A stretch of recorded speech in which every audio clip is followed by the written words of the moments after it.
Okay, next topic is sensitivity analysis for selenium की circuit. तो student, sensitivity क्या होता है? सेंसिटिविटी, मान लीजिए आपको कोई आउटपुट दिया हुआ है। सेंसिटिविटी का ये मतलब होता है कि जैसे for example this is something your output and this all और the inputs, let's say it's output depending upon the R1 R2 C1, कुछ भी। ये कोई आउटपुट है और ये जो आउटपुट है मेरा, ये इन 4 पैरामीटर के ऊपर डिपेंड कर रहा है। मतलब इन पैरामीटर को मैं चेंज करूँगा तो ये आउटपुट जो है चेंज होगा। तो कौन से पैरामीटर को कितना चेंज करने से आउटपुट कितना चेंज होता है, ठीक है, दैट इज़ कॉल्ड सेंसिटिविटी। मतलब अगर मैं R1 में थोड़ा सा चेंज करता हूँ तो आउटपुट में कितना ज़्यादा चेंज आता है, इसको बोलते हैं सेंसिटिविटी। तो अगर ये चारों चीज़ वेरिएबल है, R1 भी वेरिएबल है, R2 वेरिएबल है, C1 वेरिएबल है और C2 वेरिएबल है, तो जो मेरा सेंसिटिविटी रहेगा वो चारों के ऊपर डिपेंड करेगा। ठीक है, फॉर एग्जांपल इसको हम लोग डिपेंड लिखते हैं ऐसे, इसका ये ट्रांसफ़र फंक्शन हो गया मान लो। तो ये ट्रांसफ़र फंक्शन जो है ये 4 चीज़ों के ऊपर डिपेंड करेगा, R1 R2 C1 C2। ठीक है, तो हम लोग एक एक पैरामीटर के रिस्पेक्ट में इसका सेंसिटिविटी निकालेंगे कि R1 के रिस्पेक्ट में कितना चेंज हो रहा है, R2 के रिस्पेक्ट में इसका सेंसिटिविटी कितना है, C1 के रिस्पेक्ट में कितना सेंसिटिविटी है और C2 के रिस्पेक्ट में इसका कितना सेंसिटिविटी है। तो इसी को हम लोग बोलते हैं सेंसिटिविटी एनालिसिस। अगर कोई t दिया हुआ है transfer function like this y/x, तो और कोई ये y और x कोई न्यूमरेटर डिनोमिनेटर एक्चुअली, तो ये y और x किसी पैरामीटर्स के ऊपर डिपेंड कर रहे हैं। लेट्स से w एक कोई पैरामीटर है जिसके ऊपर ये y और x डिपेंड कर रहे हैं। इसका सेंसिटिविटी निकालना है t का विथ रिस्पेक्ट टू w। इस w को चेंज करने से t कितना चेंज हो रहा है, क्योंकि w के ऊपर डिपेंड कर रहा है y is the function of w and x is also the function of w। तो w को चेंज करने से y भी चेंज होगा और w को चेंज करने से x भी चेंज होगा। तो w को चेंज कर रहा हूँ तो y भी चेंज हो रहा है और x भी चेंज हो रहा है। तो w में थोड़ा सा चेंज करने से y कितना चेंज होता है और x कितना चेंज होता है, ये दोनों के चेंज होने से t कितना चेंज होता है, इसी को बोलते हैं हम लोग सेंसिटिविटी। इसका सेंसिटिविटी ऐसे निकालते हैं, ठीक है, this is like something like this S W Y minus W X. Sensitivity of y with respect to w minus sensitivity of x with respect to w, and sensitivity का formula होता है w/t del t/del w। जैसे कि इस case में यह हो जाएगा ये w/y del y/del w and wx का फार्मूला हो जाएगा w/x डेल x/del w। तो ये है दो फार्मूला हमको याद रखना है, एक तो ये और एक तो ये। That is called sensitivity. In case of सेलन की सर्किट का ट्रांसफर फंक्शन होता है ये ठीक है, where k is equal to this. इसको इसमें देखिए हम लोग का जो सेलन की सर्किट का ट्रांसफर फंक्शन है R1 R2 C1 C2 और k, ये 5 पैरामीटर के ऊपर डिपेंड कर रहा है। R1 R2 C1 C2 को चेंज करने से और k को चेंज करने से मेरा ट्रांसफर फंक्शन कैसे चेंज होता है, उस चीज़ को हमको देखना है। ठीक है, इसको हम लोग स्टैंडर्ड ट्रांसफर फंक्शन से कंपेयर करते हैं लो पास फिल्टर का। तो स्टैंडर्ड ट्रांसफर फंक्शन ये होता है, इस ट्रांसफर फंक्शन से कंपेयर करते हैं तो ओमेगा नॉट की वैल्यू आती है इतनी, यहाँ से देखो this term is omega not 1/√R1 R2 C1 C2। इसको मैं ऐसा लिख लेता हूँ R1 to the power minus half, R2 to the power minus half, C1 to the power minus half, C2 to the power minus half. Now इसको को और term करेंगे तो omega naught by Q is like this term is omega naught by Q. Omega naught by Q is equal to हो जाएगा इतना। यहाँ पे मैं इजी करने के लिए चीज़ों को मैं ले लेता हूँ ओमेगा नॉट बाई क्यू की वैल्यू y। तो ओमेगा नॉट बाई क्यू की वैल्यू मैं ले लेता हूँ y। तो ये ओमेगा नॉट बाई की या फिर y की वैल्यू इतनी है। ठीक है, अब जो हमारा ट्रांसफर फंक्शन है वो डिपेंड कर रहा है ओमेगा नॉट के ऊपर, क्यू के ऊपर और के के ऊपर। ओमेगा नॉट के ऊपर, के के ऊपर और क्यू के ऊपर। और ये जो ओमेगा नॉट क्यू और के हैं वो R1 R2 C1 C2 के ऊपर डिपेंड कर रहे हैं। ठीक है, ये सब चीज़ें। और जो के है वो किसके ऊपर डिपेंड कर रहा है, RA और RB के ऊपर। इतने सारे पैरामीटर के ऊपर मेरा ट्रांसफर फंक्शन बेस्ड है। अब इनमें से सबके हिसाब से मेरे को ट्रांसफर फंक्शन की सेंसिटिविटी चेक करनी है।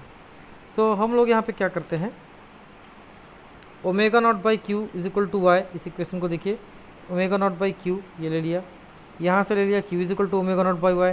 अब मेरे को क्यू का सेंसिटिविटी निकालना है कि क्यू कैसे चेंज हो रहा है कोई पैरामीटर को चेंज करने से। मतलब R1 को चेंज करता हूँ तो क्यू कितना चेंज होता है, R2 के रिस्पेक्ट में क्यू कितना चेंज होता है, के रिस्पेक्ट में कितना चेंज होता है, इन सब के रिस्पेक्ट में क्यू कितना चेंज होता है।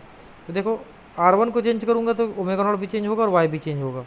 तो कोई कोई एक पैरामीटर हो रहा है, लेट्स से एक्स कोई पैरामीटर है, एक्स को चेंज करने से क्यू कैसे कितना चेंज होगा, तो एक्स के रिस्पेक्ट में क्यू की सेंसिटिविटी क्या फार्मूला हो जाएगा, क्या ये X X Q is equal to S X omega naught minus S X Y, ये हो जाएगा सेंसिटिविटी का फार्मूला। यहाँ पे x क्या रहेगा, x की वैल्यू इधर R1 रह सकती है, R2 रह सकती है, C1 C2 K, ये x की वैल्यू हो सकती है। ठीक है, हम लोग अलग अलग वैल्यू चेंज करेंगे x का और देखेंगे इसकी वैल्यू कितनी आती है। हम लोग को क्या निकालना है, R1 के रिस्पेक्ट में Q का वैल्यू कितना चेंज हो रहा है, R2 के रिस्पेक्ट में Q का वैल्यू कितना चेंज हो रहा है, कितना सेंसिटिव है वो। ठीक है, C1 और C2 के रिस्पेक्ट में Q कितना सेंसिटिव है और K के रिस्पेक्ट में Q कितना सेंसिटिव है। तो ये हम लोगों ने फार्मूला देखा था, if t is equal to X by Y and this both quantity are depending upon w, so this term होता है ऐसा। ठीक है, और ये सेंसिटिविटी का ये फार्मूला होता है। तो यहाँ पे भी देखो ये फार्मूला आ गया, ये टर्म ना, ये वाला टर्म लेते हैं, this term S Y by X, S Y by X को क्या लिख सकते हैं इस फार्मूले से, X by Y del Y by del X. ठीक है, यहाँ से y का जो इक्वेशन नंबर 4 या sorry equation number 5, equation number 5 से y की वैल्यू कितनी है, ओमेगा नॉट बाई क्यू, तो y की वैल्यू यहाँ पर रख दिए इस टर्म में ओमेगा नॉट बाई क्यू, तो ये आ जाएगा, तो ये बन जाएगा equation number 9, S Y by X is equal to X omega Q by omega naught del Y by del X. अब सबसे पहले हम लोग एक एक फार्मूला के हिसाब से हम लोग R1 के रिस्पेक्ट में, R2 के रिस्पेक्ट में ये सब सेंसिटिविटी चेक करते हैं। तो सबसे पहले हम लोग x की वैल्यू लेते हैं R1। ठीक है, सबसे पहले R1 लेते हैं, यहाँ पे कितने पैरामीटर हैं, 5 पैरामीटर हैं, R1 R2 C1 C2 K। एक एक बार x की वैल्यू मैं चेंज करते जाऊँगा। सबसे पहले मैं x की वैल्यू ले रहा हूँ R1, इस फार्मूले में रख दिया R1, यहाँ पे सब R1 आ जाएगा x की जगह पे, यहाँ पे भी R1 आ जाएगा। तो इसको देखते हैं S omega naught by R1, S omega naught R1 इसकी वैल्यू कितनी आएगी, R1 के रिस्पेक्ट में ओमेगा नॉट कितना चेंज हो रहा है, S omega naught by R1 is equal to हो जाएगा R1 by omega naught del omega naught by del R1 by this formula. ठीक है, इस फार्मूले के हिसाब से इतना हो जाएगा ये R1 by omega naught del omega naught by R1। Then omega naught की वैल्यू कितनी, इतनी, ये हमने निकाला था पीछे। ठीक है, ये देखिए ओमेगा नॉट हमने निकाला था इतना इक्वेशन नंबर 4 में, ओमेगा नॉट की वैल्यू आ गई इतनी, this thing. Del omega naught by del R1 करो, del omega naught by del R1 करोगे तो उसकी वैल्यू आ जाएगी इतनी, आप करके देख लेना। यहाँ पे एक चीज़ याद रखना, R2 C1 C2 ये सब कांस्टेंट रहेंगे जब हम लोग R1 के रिस्पेक्ट में डिफ्रेंशिएट करेंगे, तो बाकी अदर टर्म कांस्टेंट हो जाएंगे, तो केवल R1 वेरिएबल रहेगा, del omega naught by del R1 will be this thing. Now इसकी वैल्यू, ये del omega naught by del R1 की वैल्यू इस इक्वेशन में वापस रखो यहाँ पे, तो यहाँ पे वापस रखेंगे तो यह जाएगा R1 by omega not this thing, और ओमेगा नॉट की वैल्यू यहाँ से रख दो, ओमेगा नॉट की वैल्यू आ गई यहाँ से। इसको करने के बाद एस ओमेगा नॉट R1 आ जाएगा माइनस हाफ, ये पूरा वैल्यू रखने के बाद आप देख लीजिए यहाँ पे सब वैल्यू रखे तो सब कट गया, S omega naught by R1 is equal to minus half. ठीक है, तो एस ओमेगा नॉट R1 निकल गया। Then similarly S omega naught R2, S omega naught C1, S omega naught C2 is equal to हो जाएगा minus half. आप करके देख लेना सबको इसी तरीके से। यहाँ के का कोई टर्म नहीं है ओमेगा नॉट में, तो के के रिस्पेक्ट में इसको डिफ्रेंशिएट करूँगा तो 0 आएगा, तो एस ओमेगा नॉट के इज इक्वल टू हो जाएगा 0। ठीक है, अब हमको एक टर्म तो मिल गया, इसमें दो टर्म है, हमको निकालना है S Q R1 is equal to S omega naught R1 में एक मिल गया, मेरे को इसकी वैल्यू निकालनी है एस वाई R1। तो एस वाई R1 निकालने के लिए एस वाई R1 का फार्मूला लिख देंगे, ये हो जाएगा S Y R1 Q by omega naught del Y by del R1, ये यहाँ पे लिखा था हमने, एस वाई एक्स की वैल्यू ये निकाली थी हमने।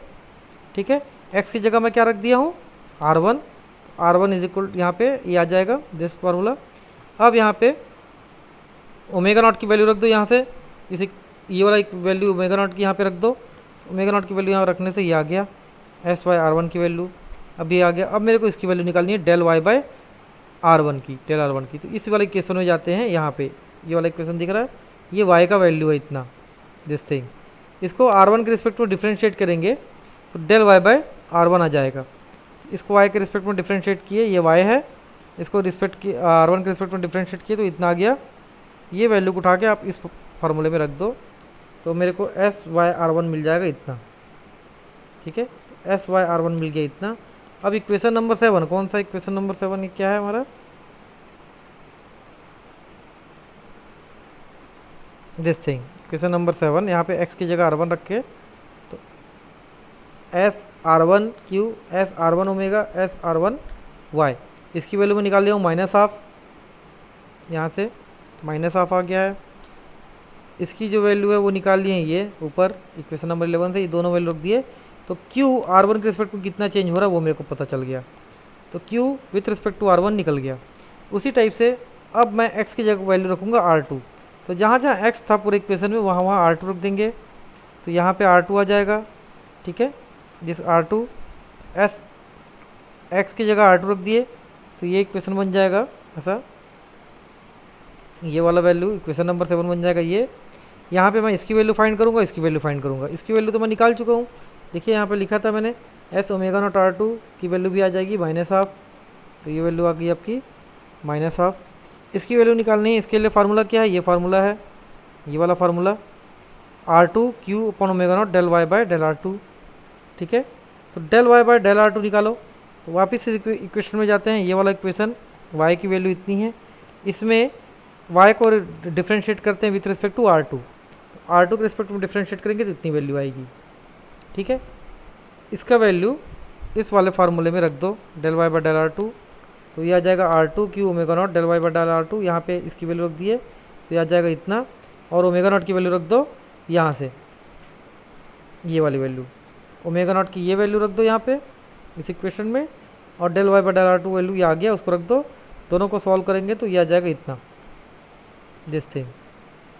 ये एस वाई आर टू की वैल्यू आ गई, एस वाई ओमेगा नॉट की वैल्यू मिल गई है, S omega naught R two की वैल्यू मिल गई है।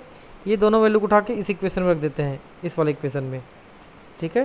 तो यहाँ पे इस वैल्यू को रखने से ये वैल्यू मिल जाएगी इतनी। Similarly S C one Q निकाल लेंगे, सी वन के रिस्पेक्ट में डिफ्रेंशिएट करके पूरा ये निकाल लेंगे, एक्स की वैल्यू सी वन रख के। उसी टाइप से एक्स की वैल्यू सी टू रख के निकाल लेंगे पूरा इक्वेशन को, और एक्स की वैल्यू के रख के हम लोग ये इक्वेशन निकाल लेंगे। तो ये हम लोग को ये सब मिल जाएगा सेंसिटिविटी।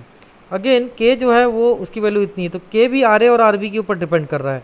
तो यहाँ से के का वैल्यू रख देंगे in terms of R B R A, तो वो इक्वेशन बन जाएगा ये वाई का वैल्यू, ठीक है। तो अब हम लोग को एस क्यू आर बी निकालना है और एस क्यू आर ए निकालना है। तो सेम प्रोसीजर उनके लिए भी करेंगे, आपको ये मिल जाएगा S Q R B S Q R A. और के कितना चेंज हो रहा है आर बी और आर ए के रिस्पेक्ट में, उसके लिए हम लोग एस के आर बी निकाल लेंगे। तो डायरेक्टली आप इतना लिख सकते हो। तो ये हमारा सलन की सर्किट है। जैसा आर वन और आर टू, एक्स की वैल्यू एक बार आर वन रखा, एक्स की वैल्यू एक बार आर टू रखा, उसके बाद जो प्रोसीजर उसमें फॉलो किए हैं वो सेम प्रोसीजर एक्स की वैल्यू सी टू रखेंगे तब करेंगे, एक्स की वैल्यू सी वन रखेंगे तो करना है, एक्स की वैल्यू एक बार के रख के करना है। फिर के का वैल्यू रख देना है इस वाई वाले इक्वेशन में, ये जो इक्वेशन यहाँ पे के आ रहा है उसकी वैल्यू इतनी रख देना है ये, ठीक है। के का वैल्यू यहाँ से निकाल के आर बी और आर ए के टर्म्स में रख देंगे तो इक्वेशन ये कन्वर्ट हो जाएगा वाई की। अब इसमें फिर से एक्स की वैल्यू एक बार आर ए रखो और एक्स की वैल्यू एक बार आर बी रखो, और सेम चीज़ को आप फॉलो करो, बनाओ, तो आपको ये मिल जाएगा ये दो इक्वेशन, ठीक है। उनकी वैल्यू आप देखो कि इतनी आएगी।